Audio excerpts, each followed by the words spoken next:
Primal, the first title on PlayStation 2 from the developers behind the BAFTA award-winning Medieval series, takes you on a journey to a world lying just below the surface of ordinary life.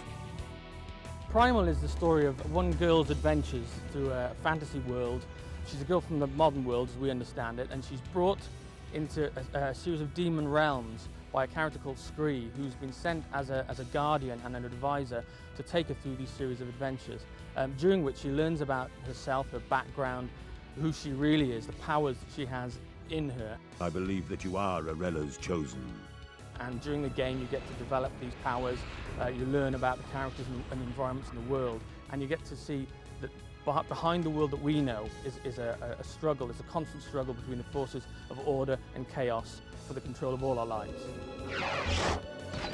Jen is the character chosen to save the Four Realms. This, however, is no mean feat, and to succeed she will have to battle evil, overcome terrifying obstacles, and solve deadly puzzles. Most of our puzzles are very kind of environmental puzzles, so although we've got doors and keys and kind of more traditional puzzles, we've tried to kind of stay away from that as much as we can. Probably a puzzle that springs to mind is at the start of the first realm you play. Jen hasn't got any weapons at that point, she can't fight, she's not got a knife yet. And then you come across a cave that's got lots of nasty beasts inside that she's not going to go in there because she's going to get eaten. You hear those growls, Scree? That sounds like Malkai. They're primitive, territorial beasts. Huge teeth, fearsome claws, fond of the dark. Scree, being made of stone, isn't particularly tasty looking to these creatures, so he can go through there. And then because they're kind of quite beast, kind of wolf-like kind of creatures, they're actually scared of fire. So he goes off, finds a torch, and then brings it into the cave, and then he can keep all those animals at bay so that Jen can go through unharmed. With 4 vast realms to negotiate, Jen comes face to face with a number of demon races, each with very different customs, Abinagdi, environments, and dangers. There are 4 very distinct different demon worlds that we have in Primal. We wanted to make them as different from one another as we could. We have a world called Solum, which is a world that's always nighttime here, and we have a race called the Ferai who live here, who are kind of rugged hunters. Our second realm is Aquis, which is almost entirely underwater, and the race that live there are called the Undine, and they populated the area with huge arcane filtration machines to keep the water clean. And part of the gameplay in that area is Jen has to get the filtration system working again so the characters can survive in there. The third realm in the game is called Ether, and we have a race of demons here we call Wraith, and these are really nasty characters, and they're almost like vampires in the way that they kind of lead their lives. The last realm that you venture through is the realm of Volca, which is a world set in a huge, dry, dusty volcano.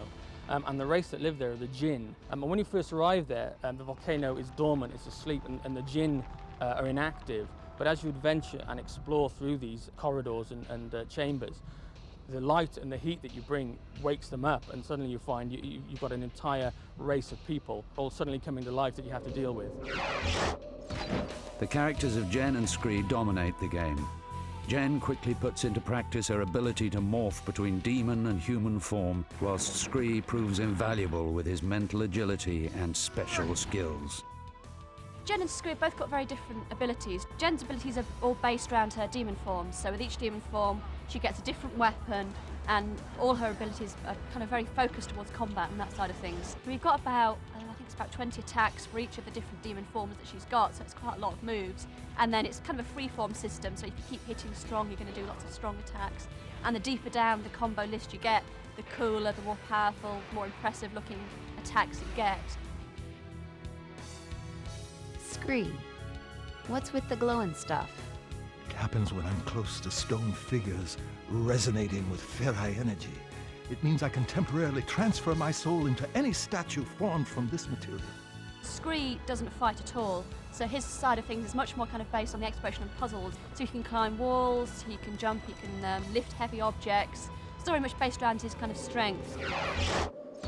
Any music featured within Primal had to reflect the intensity and pace of the game.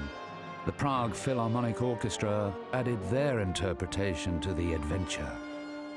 The cutscenes which we're recording with the orchestra at the moment, there were 2.5 hours worth of them, and unlike seeing it as one 2.5 hour film, It's more like 5 half-an-hour films, because you're associating a very different sound, instrumentation, themes, everything for each individual level, as well as trying to create a kind of cohesive whole so that each level does sound like it has some related components. With the kind of originality so rarely glimpsed on a games console, Primal is not only a feast for the senses, but also compulsive to play. The battles faced and worlds encountered make this a dark, compelling classic.